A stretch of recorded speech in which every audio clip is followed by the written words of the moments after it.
কাল যেহেতু শুধু এই মাছের ঝোল ভাতই খাবো, সেই জন্য আমি এর মধ্যে একটু ফুলকপিটা বেশি করেই দিয়ে নিয়েছি। আর এছাড়াও আমরা ৩-৪ দিন মতো বাড়ি থাকবো না, তাই জন্য যতটা পেরেছি ফ্রিজটা একটু খালি করে রাখারই চেষ্টা করেছি। ফুলকপি ভালো করে ভাজা হয়ে গেলে এখানে ফোড়নের জন্য দিয়ে নিয়েছি একটুখানি সাদা জিরে, ৩টে এলাচ আর কিছু কাঁচা লঙ্কা।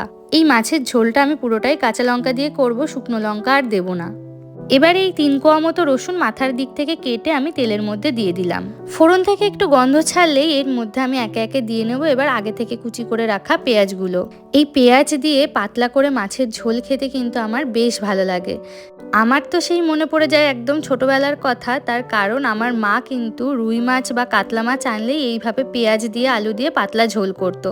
আর এই রুই বা কাতলা মাছ আমার এতটাই প্রিয় ছিল যে সেই মাছের ঝোল দিয়ে আমি কিন্তু এক থালা ভাত পুরো খেয়ে নিতাম।